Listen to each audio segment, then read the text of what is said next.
Un système d'information, c'est l'ensemble des ressources, les processus, le personnel, la technique, la technologie, les réseaux qui vont permettre de gérer les informations et les échanges de ces informations au sein d'une organisation. Donc, une organisation, que ce soit une administration, que ce soit une petite, une moyenne, une grande entreprise, a donc un système d'information plus ou moins complexe. Ce système d'information va donc gérer des données, et ces données, et ces processus aussi, sont, dans la plupart des cas, sensibles, voire confidentiels pour cette organisation. Donc, en termes de données, on va retrouver des données du personnel, donc des données privées, des données financières, des données de type brevet, qui sont évidemment extrêmement sensibles pour l'entreprise et confidentielles. En termes de processus, on va retrouver des choses tout aussi sensibles que ces données, à savoir par exemple des systèmes de vidéosurveillance, des systèmes d'alarme qui sont connectés au système d'information et gérés par ce système d'information. Pour des industriels, des choses tout aussi sensibles, donc des machines-outils qui vont être pilotées par le système d'information, et jusque dans le milieu hospitalier, où évidemment quasiment la totalité des équipements médicaux sont aussi pilotés par le système d'information. Ce système d'information, qui évidemment a sa propre autonomie et sa propre vie au sein de l'organisation, a besoin aujourd'hui dans notre monde d'échanger avec l'extérieur, avec d'autres entités, avec d'autres systèmes d'information. Il y a donc des portes d'entrée et des portes de sortie, évidemment, au sein de ce système d'information. Par exemple, en interne, pour pouvoir envoyer des mails, pour pouvoir surfer sur Internet, par exemple. Et sur l'extérieur, en fonction évidemment du type d'organisation, on va avoir des sites web, des applications mobiles qui sont mises à disposition de clients ou de partenaires qui vont permettre justement de s'interconnecter avec ce système d'information. On va retrouver aussi des choses, des moyens un peu moins conventionnels mais tout aussi répandus pour échanger de l'information avec par exemple des supports type disque dur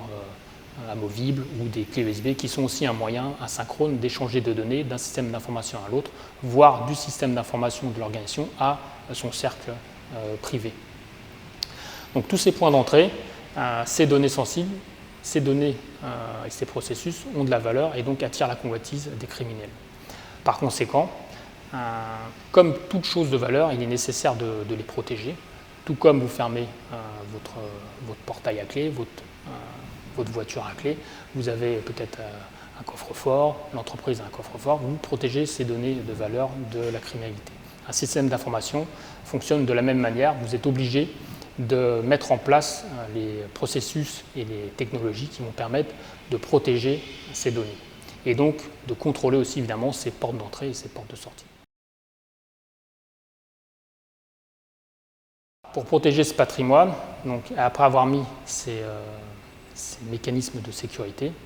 tout comme on va tester dans des crash tests la résistance des voitures aux accidents, tout comme les industriels de la sûreté vont peut-être tester des blindages ou des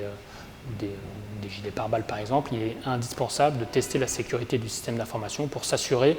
qu'il finalement va protéger ce qu'il faut de la réalité de la menace et donc des techniques des attaquants. Et pour donc évaluer efficacement cette sécurité, il est nécessaire d'utiliser évidemment des outils, des experts, des compétences, de l'expérience qui soient au plus proche de celles des attaquants pour pouvoir finalement avoir un point de vue qui soit le plus réaliste possible. Et l'objectif de cette évaluation va être de détecter des vulnérabilités qui vont être évidemment expliquées, montrer la cause de cette vulnérabilité, les conséquences, pour pouvoir être corrigé et donc, une fois corrigé, ne plus être exploité, utilisé par des attaquants potentiels. Tout comme finalement la criminalité évolue, le système d'information évolue, les menaces évoluent, l'évaluation ne peut pas être ponctuelle. Il est nécessaire qu'elle soit continue pour pouvoir être au plus près des évolutions du système d'information et détecter les vulnérabilités, les nouvelles failles, les nouvelles faiblesses de ce système qui vont apparaître au cours de la vie de ce système d'information et est au plus près aussi évidemment des évolutions des attaques, les nouveaux outils, les nouvelles techniques et s'approcher encore une fois du plus près de l'attaquant et de son cheminement, je dirais, intellectuel et criminel.